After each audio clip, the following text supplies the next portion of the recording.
Hello, I just had a real estate education on syndication by the Real Estate Guys, turning your real estate investing into big business. Hi, I'm Ria, and here are my 26 lessons learned. Number 1, there's risk inherent in real estate. Number 2, syndication is a team sport. Number 3, syndication allows you to collapse timeframes. Number 4, the best form of investing is Mainstreet investing in Mainstreet. When you are driving around your neighborhood and you see that little apartment building, that little infill project, that little shopping, you know the probability that a syndicator put that together. Somebody raised some capital, bought a lot, built something, or many of the apartment buildings that are all around your area. Number 5, those are Mainstreet investors investing in Mainstreet. Number 6, some of them are owned by big Wall Street firms, but a lot of that is a mom and pop investor aggregating capital through syndication, improving neighborhoods, creating local jobs, enhancing local community. Number 7, syndication is a word that says we're going to aggregate different pieces of the puzzle from different people. Some people put in the money, some people put in the time, some people put in the expertise, some people have great relationships, maybe somebody who puts in the land, and together, everyone achieves more. Number 8, the cool part about real estate syndication is you can do bigger, more interesting, more profitable deals. Number 9, almost every 200, 300, 400 unit apartment building, almost every major hotel, almost every big office building, shopping mall is a syndication. Number 10, rarely is it one wealthy guy who bought an apartment building. More often than not, it's a group of investors because we divide the reward, but we also divide the risk. There's a risk inherent in real estate, so you can try to figure it out all yourself and bump into the walls and make the mistakes and pay for those mistakes, or you come alongside a seasoned team.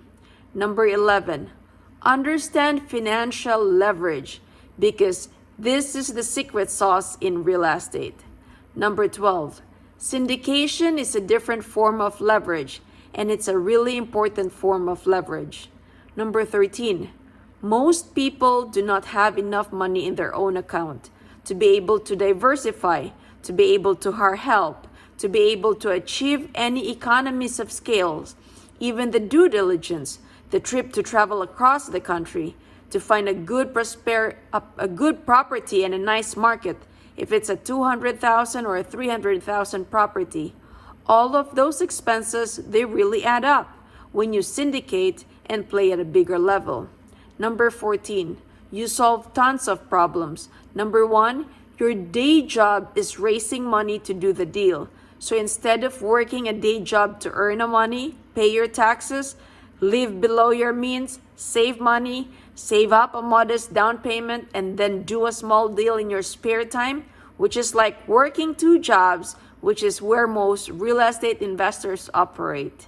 Number 15, you turn your full-time gig and you don't have to start full-time.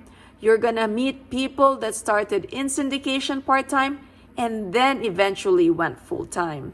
Number 16, the structure is straightforward. You'll form a holding company that hold your equity. In the projects that you hold, you'll form a management company, which will provide where you're really going to operate your business. That's the company that's going to manage the project that raises the money. And then each individual project will be its own single purpose. It's usually a limited liability company, LLC, sometimes limited partnership or LP.